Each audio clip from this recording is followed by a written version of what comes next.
Greetings, music lovers. Welcome to another episode of the Raaga Room with Deepa Joshi. The episode we have for you in mind is a soulful one. For our Kannada viewers, the songs like Yedi Tumbi Hadidenu, O Nanna Chetana, Nityutsava, Ilidu Ba Tayi, every beating Kannadiga's heart resonates with these songs. Look a little deep. When you hear the lyrics and put the two together, you'd think one is made for the other. Simplistic, easy to understand, rich with meaning, inspirational. One such genre of music of Karnataka is Sugama Sangeeta. Sugama Sangeeta comprises of Bhavageete, Vachanagalu, Bhakti Geete, and so much more. This genre of music has been popular in Karnataka for several decades. A major personality that brought this music to light was Sri Kalingrao. Another great personality that popularized this music was Sri Mysore Ananthaswamy. Transcending the classical barrier, Sri Ananthaswamy gave Bhavageete a dimension that touched the heart of every Kannadiga. Among several albums, some of the popular ones are Nityotsava, Bhava Sangama, Minchu, Ratnanapadagal. Mysore Ananthaswamy and his family have been immense cultural contributors to the world of Sugama Sangeeta. Affable, affectionate, a voice of innocence, Raju Ananthaswamy was an outstanding musician and composer. Mysore Ananthaswamy's daughters, Sunitha and Anita Ananthaswamy, as the torchbearers, continue to propagate the legacy of Sugama Sangeeta.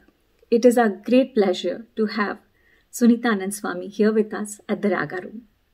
Is a world music composer and singer, accomplished in the art of singing Kannada Bhavageete and ghazals. As a child, Sunitha grew up in an environment surrounded by music and poetry.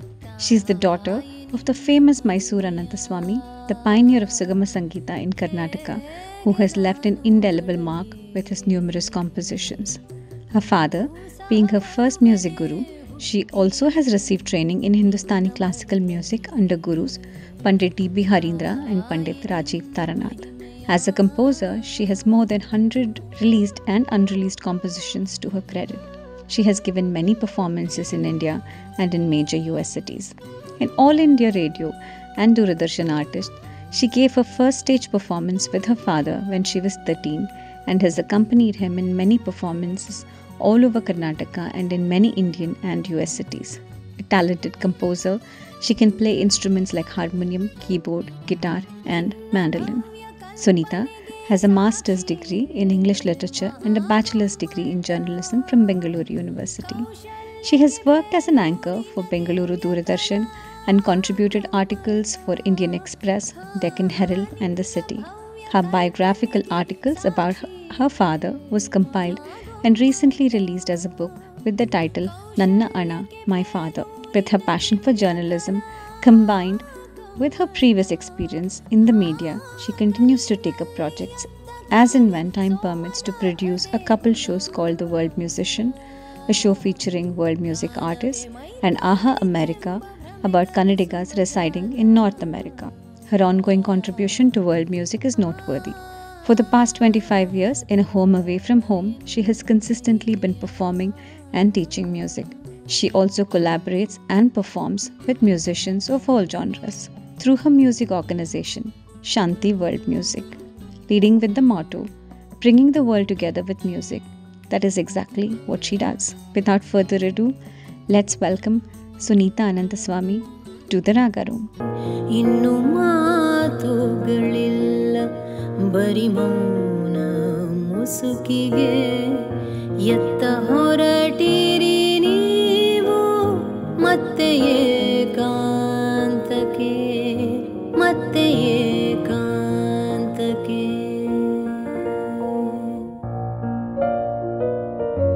ಸಾರ ಕವಿತೆಗಳ ತೂರಿ ಹಾರಿದಿರ ಮೇರು ಎತ್ತರದ ನೀಲಿ ನಭಕ್ಕೆ ಸಾರ ಕವಿತೆಗಳ. Hi Sunitha, a very warm welcome to the Raaga Room. It is an honor to have a multifaceted artist like you here with us. Hello Deepa, first of all, thank you very much for having me here. It's always a pleasure to talk with you. And congratulations on your Raaga Room project. You are doing an amazing job and I wish you all the best for your future shows. You are a trained Hindustani classical vocalist. You play the guitar. You're a published author, educator, composer. Among all of these wonderful things, serenading your own style of music, Sugama Sangeeta. Before we get into a conversation, Sunitha, I wanted to tell our viewers a little bit about the roots.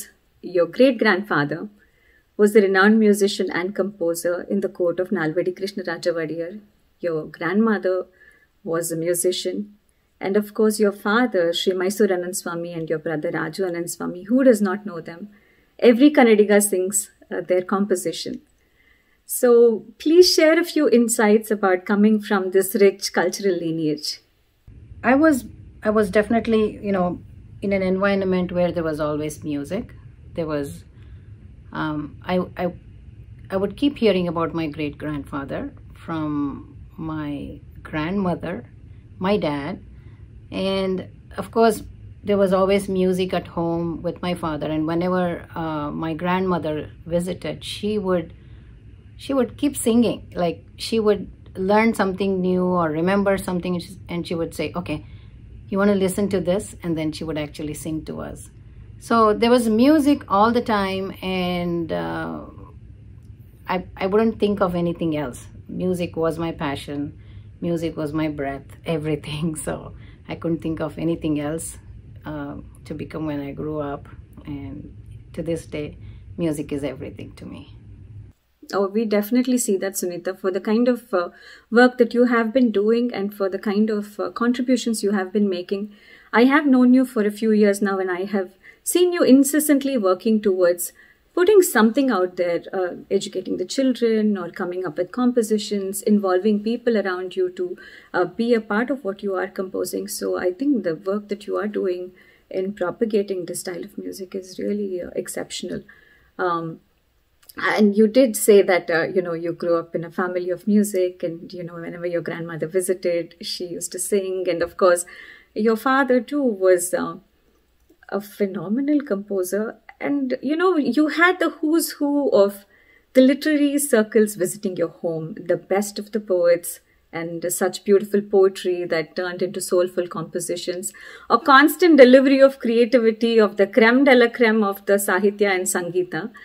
How did it all feel to be a part of this? And I'm sure you've definitely been a part of some wonderful music and wonderful compositions come to existence.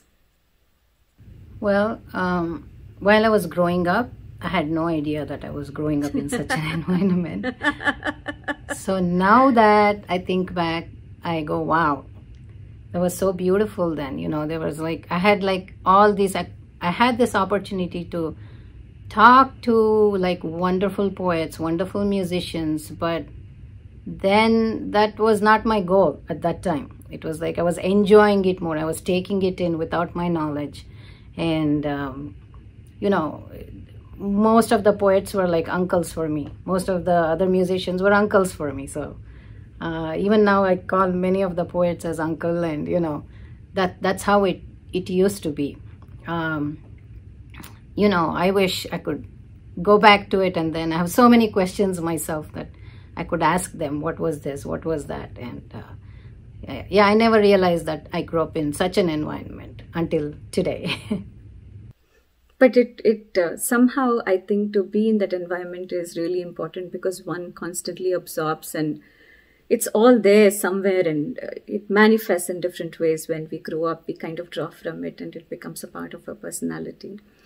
Sugama Sangeeta, you did correct me the other day when I said Bhavageete. You mentioned that Sugama Sangeeta expansively covers Bhavageete, Bhakti Geete, vachanagalu, and several other forms of music like that.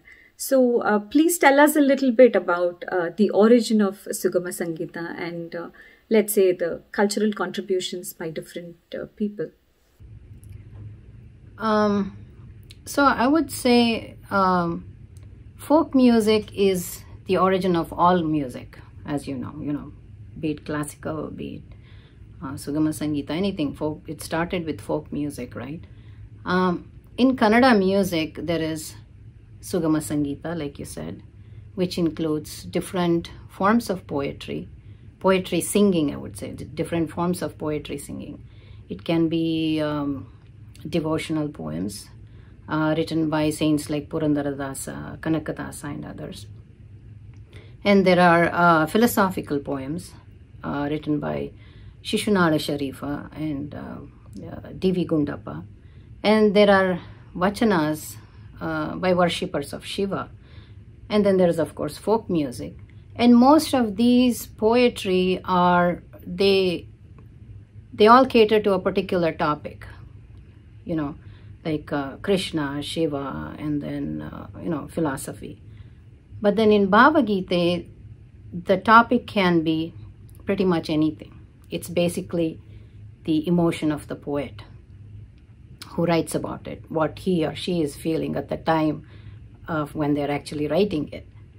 But love is most popular among singers and composers. It draws the most emotion among everything right else. I mean, the poets have written a variety of topics, but it's good to sing about love all the time, I suppose. And in Bhavageete, poetry comes first and then comes music, which actually makes it a Bhavageete. Till it's composed, it is just a poem. So when it's set to music and it's sung, then it becomes a Bhavageete. And it's also a very unique genre of music in Karnataka. I recall my father saying that it's hard to say who or when actually started this Bhavageete. But with when the new age of Kannada poetry started, with poets like B.M. Shri, Panje Mangesh Rao, Putina, Kuvempu, people would actually sometimes, sing the poems rather than just recite it or read it. They would, and my dad remembers like one of his relatives would come to their house, and then he would sing all these poems like Nagarahave, Dharani Mandala, Madhyadolage. So I think he was not even in high school then, and it probably hadn't even made much of an impact on him at that time. It was like he would be doing something, and then a relative would come home and sing all these poems. But Kalinga Rao, he's one of the pioneers of Sugama Sangeeta. So when he sang the famous Udayavagali Namma Chaluva Kannada Nadu, that was a very famous poem, he was the one who actually set a stage to Bhavageete in Karnataka, I would say.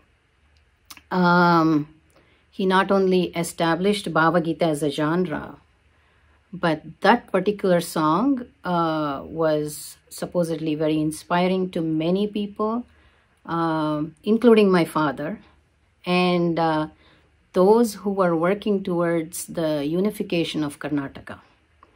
So the movement towards the unification was already going on for several years before that, but his song, this particular song, Udayavagali Namma Chaluva Kannada Nadu, that sort of awakened a sense of Kannada patriotism and urged a lot of those who were working towards the unification to actually make it happen.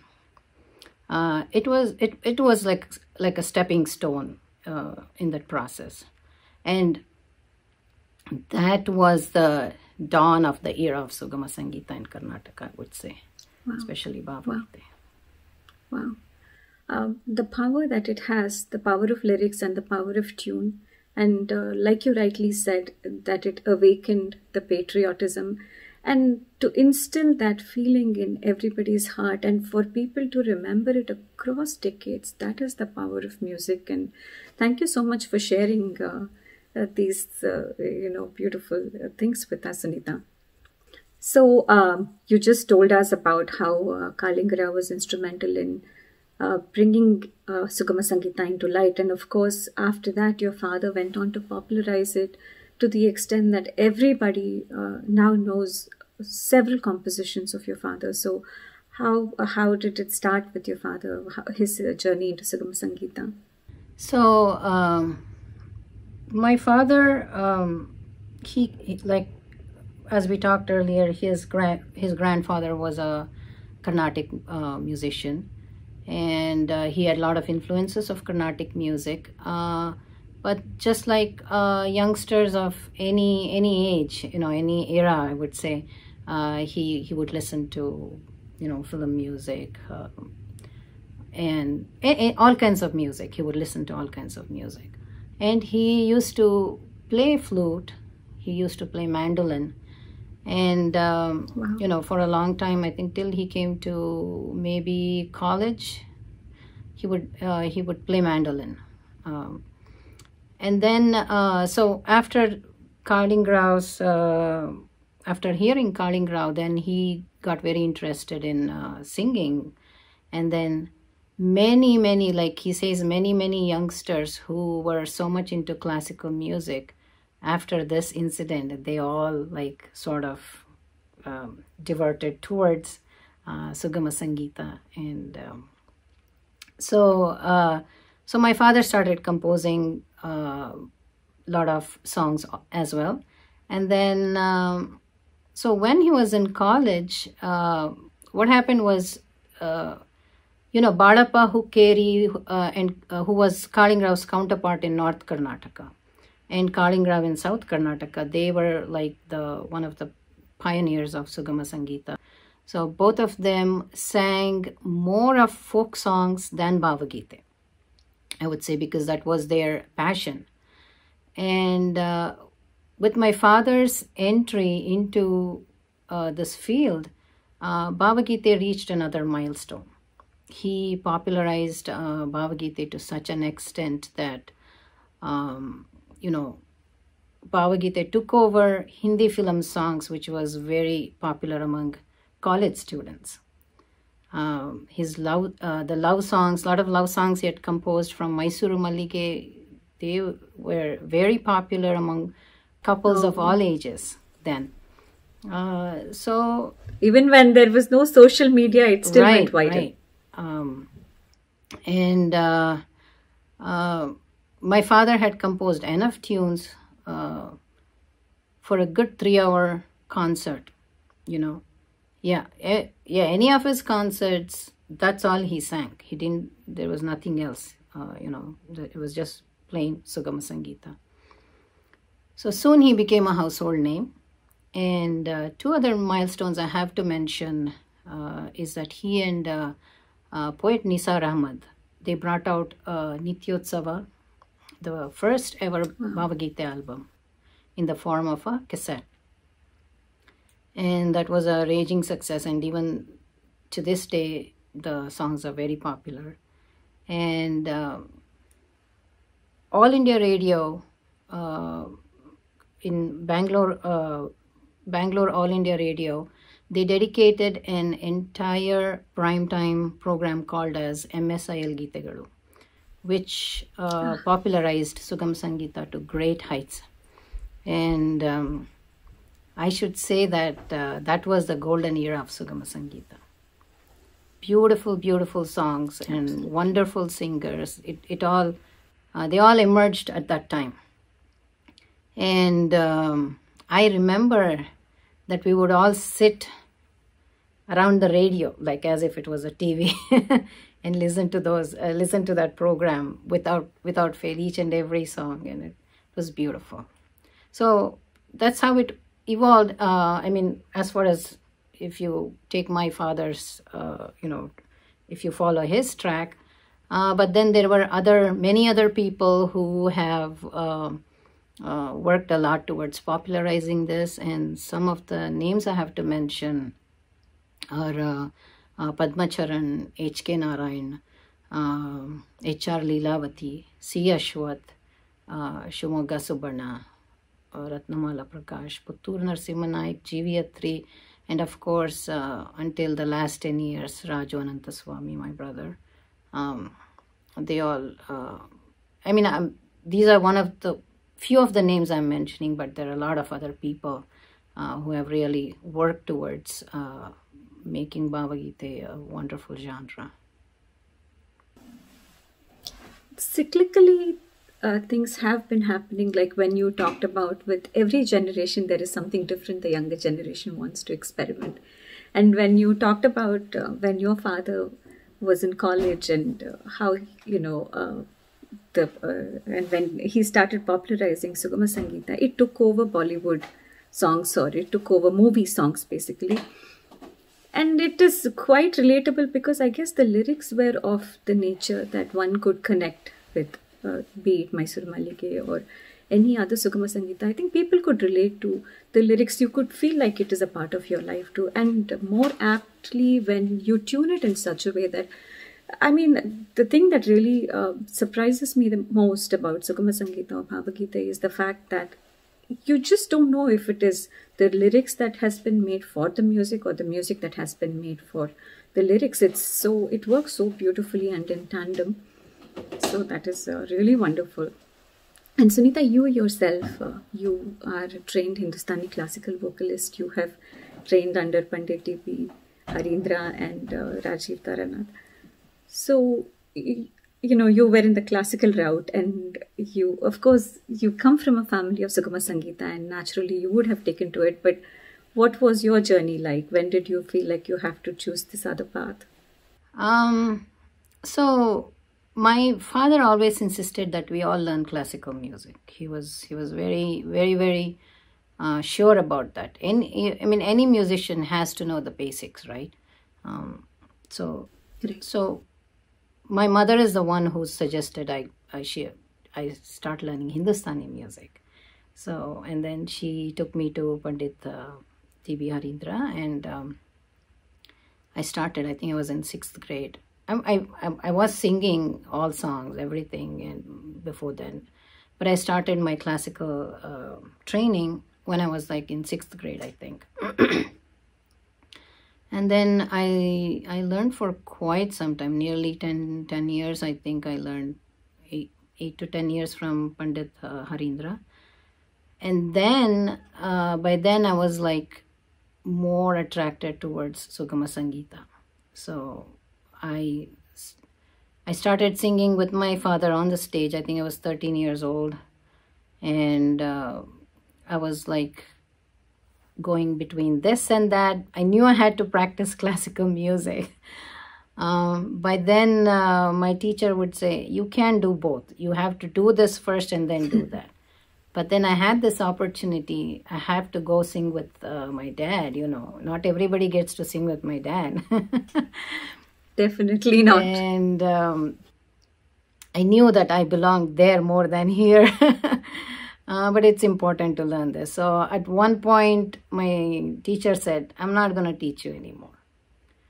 Panditji said, no, you can't do this. Your voice, he was right, you can do both.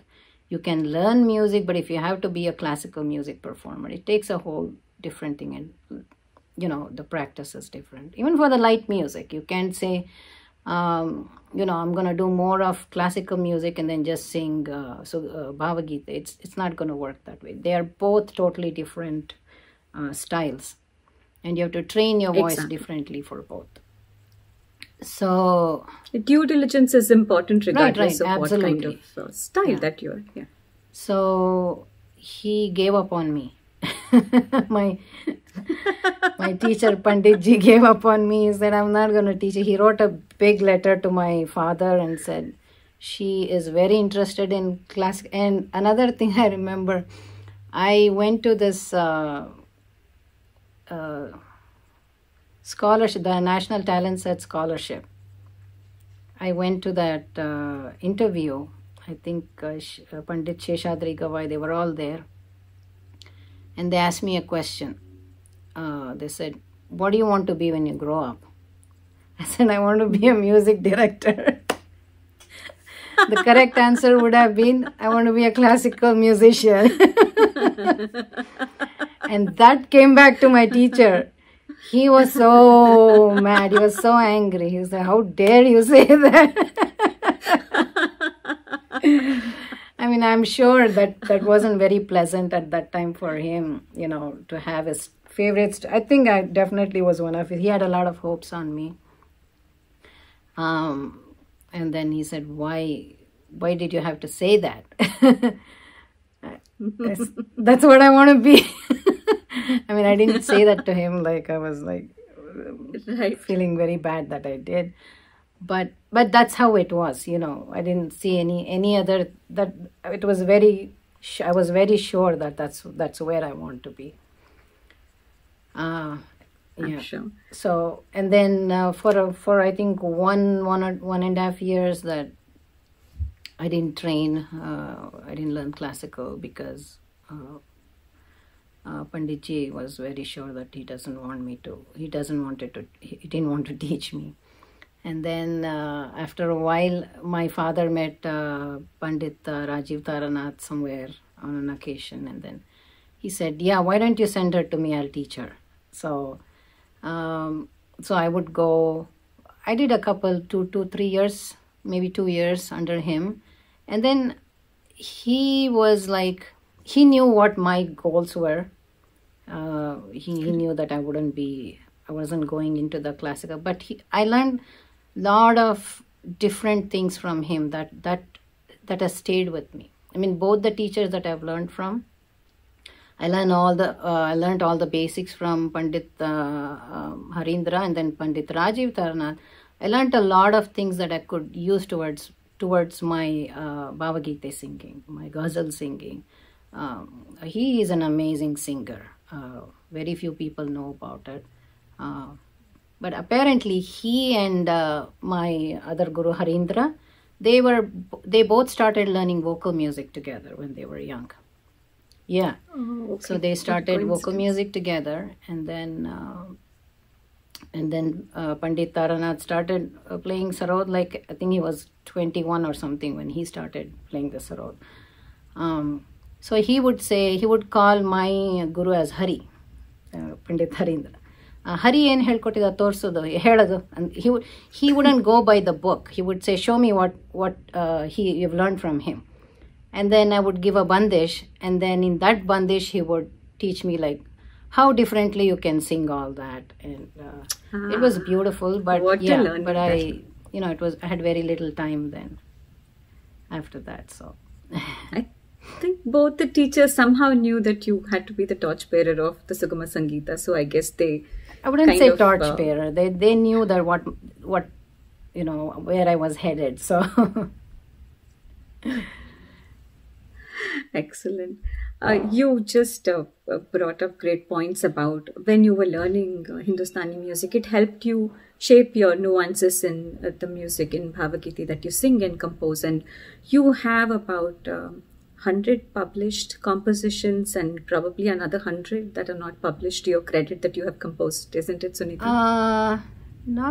Not everything has been published or recorded.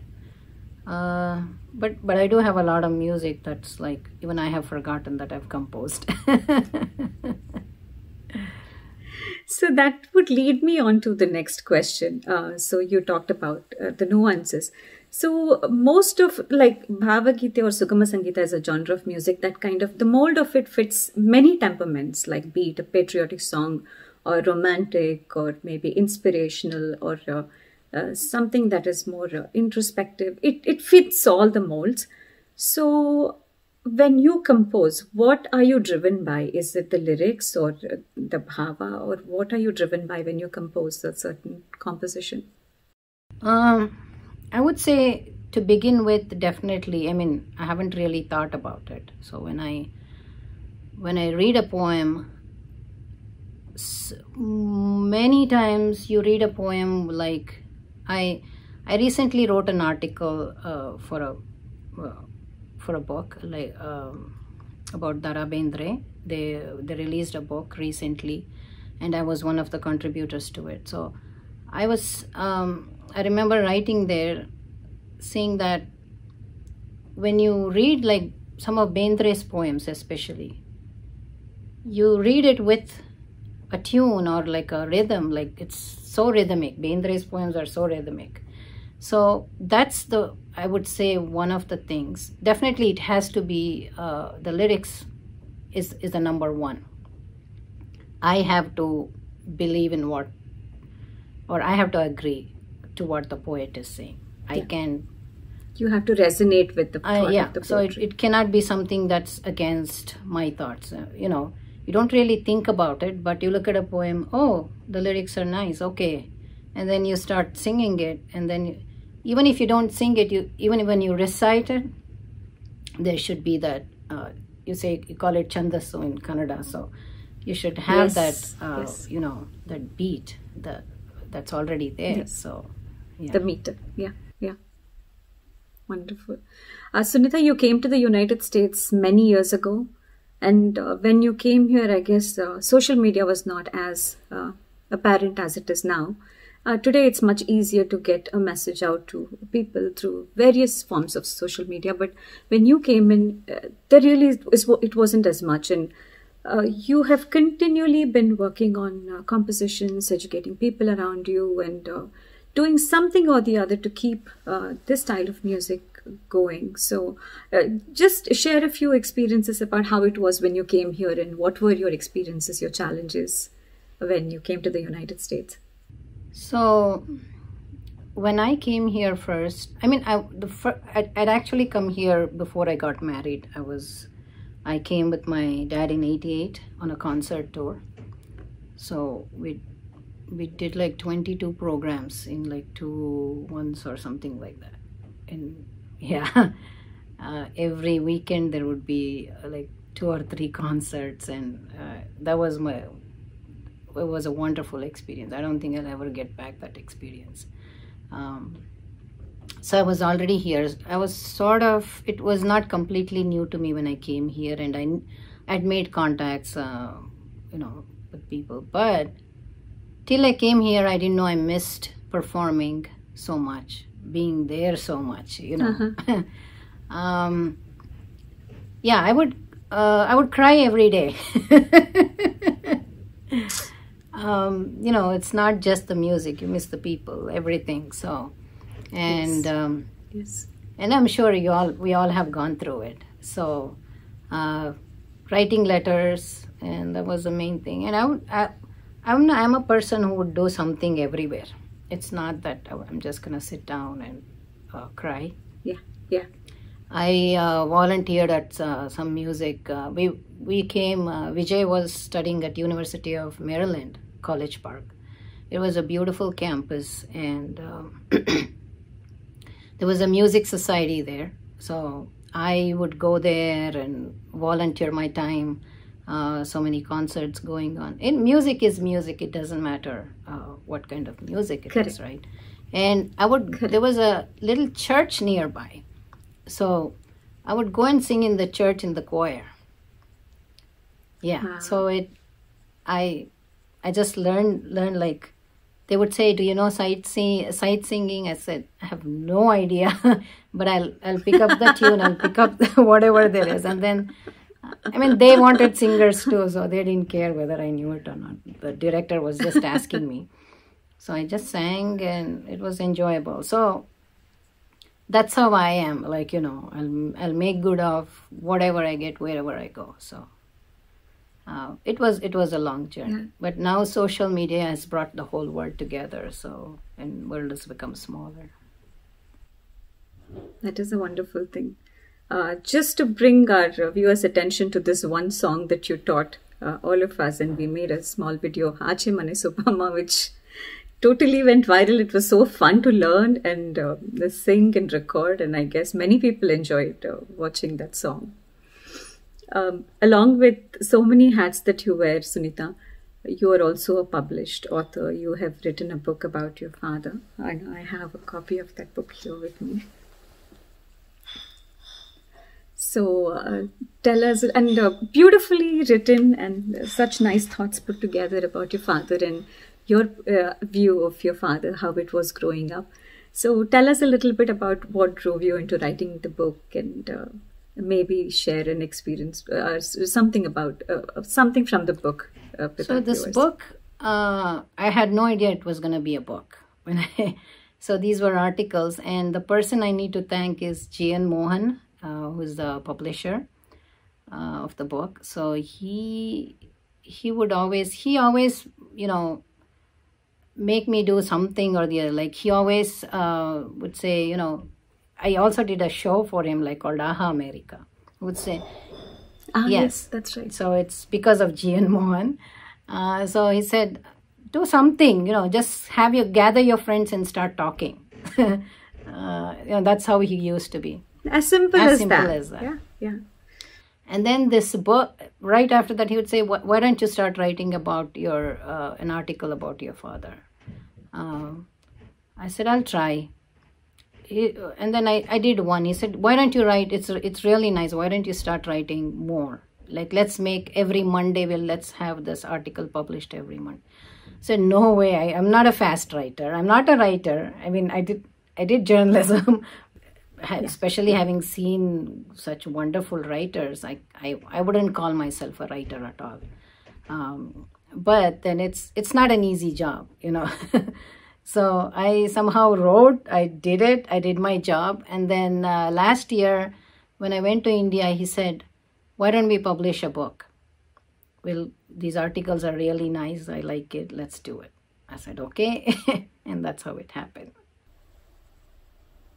One of the things from the book that I really liked a lot, like the way that you have talked about it, when you go to the scholarship exam and your father was on the panel, and you do very well in that, and your father likes your singing. He comes home and he tells your mother that he enjoyed your singing, but if you got the scholarship, he felt it would be because he was on the panel.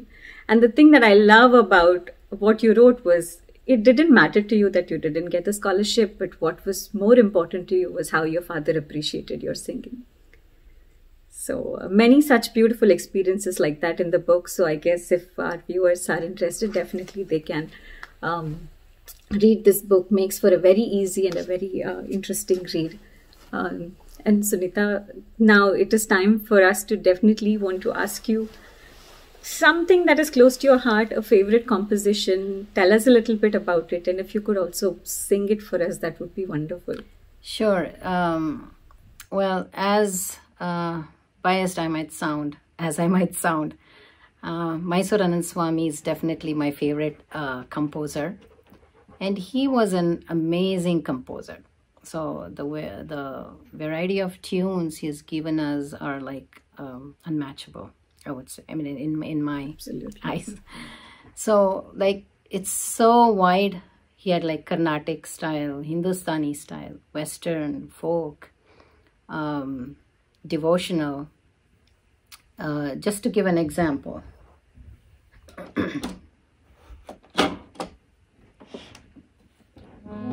Like in the Carnatic style.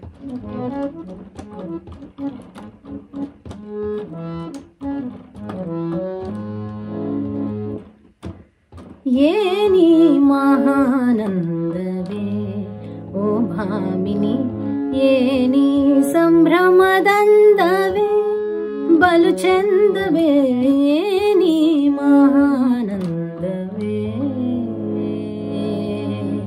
mama gaga mama nini dada nini sa sa dhani sa sa dhani sa ga sa sa ni sa ni ni dhani dada ma da ma sa ga sa ni da ni da ma ga ma da ni ga ma da ni. So, and then if you take the Hindustani style, so that was Hindolam, Malkons, right? It's Chandrakons. Yella maretiruvaga illa salladane vava ಕೂಡಿ ಬರದಿರು ಮತ್ತೆ ಹಳೆಯ ನೆನಪೇ ಕಲ್ಲಿನಂದದಿ ಬಿದ್ದು ತಿಳಿಯಾದ ಎದೆಗೊಳವ ರಾಡಿಗೊಳಿಸುವೆ ಏಕೆ ಮಧುರ ನೆನಪೇ. And then Western style, I would say.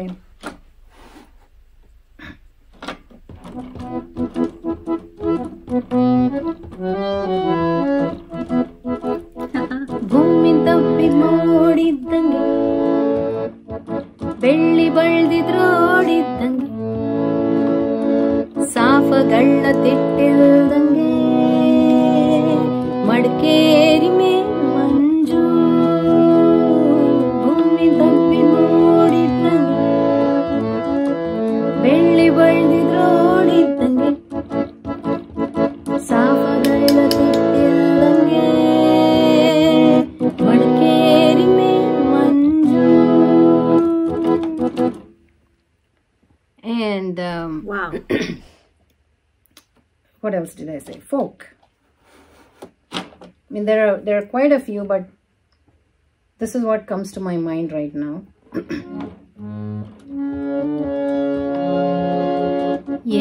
ಏಲಾವನಲವಲಿ ಬನಲವಂಗ ಬನಗಳಲ್ಲಿ Nagalatha ಸಂಕುಲ ಬನವಾಸಿಯ ಜನಗಳಲ್ಲಿ ಲೀಲಾಂದೋಲಿತ ದೋಲಾಲನ ಮಣಿಗಳಲ್ಲಿ ಏಲಾವನಲವಲಿ ಬನಲವಂಗ ಬನಗಳಲ್ಲಿ ನಾಗಲತಾ ಸಂಕುಲ ಬನವಾಸಿಯ ಜನಗಳಲ್ಲಿ. Excuse me. And devotional.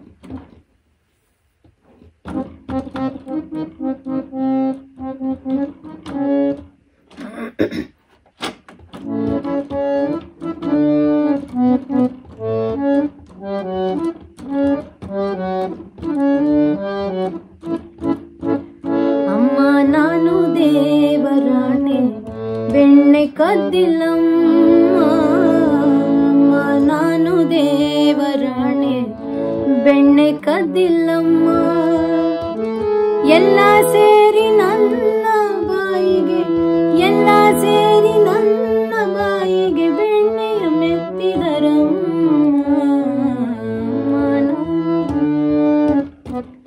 ಅಮ್ಮ ನಾನು ದೇವರಾಣೆ ಬೆಣ್ಣೆ ಕದ್ದಿಲ್ಲಮ್ಮ.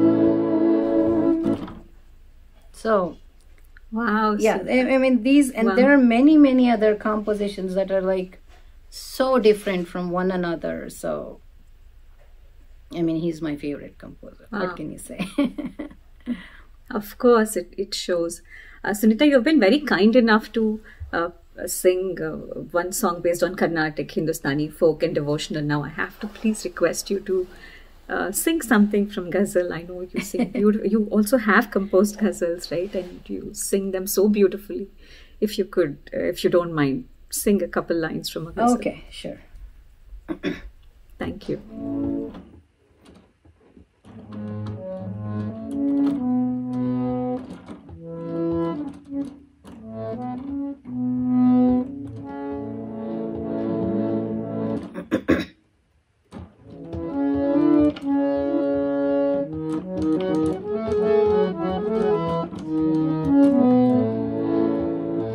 आज जाने की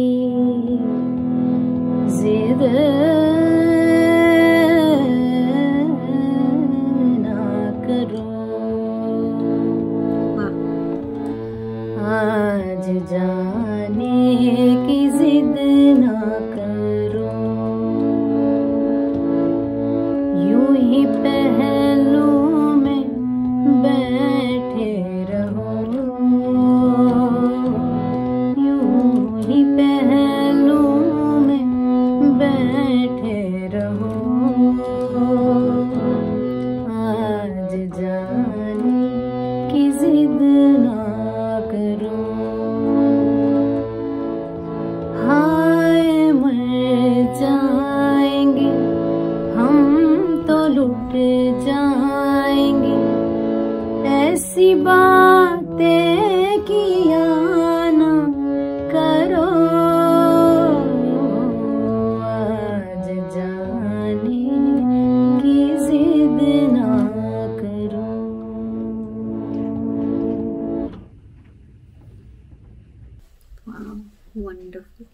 Thank you so much. It's going to, be in our minds for a very long time to come, what we heard from you today.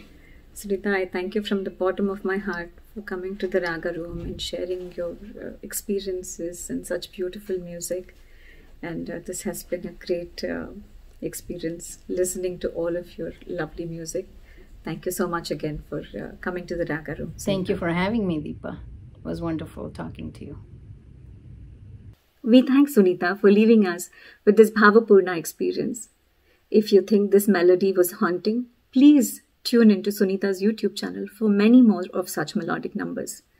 Dear viewers, before we sign off for today, I'd like to share with you my personal favorite of Sri Mysore Ananthaswamy's soulful song, which was penned by none other than Rashtrakavi Kuvempu.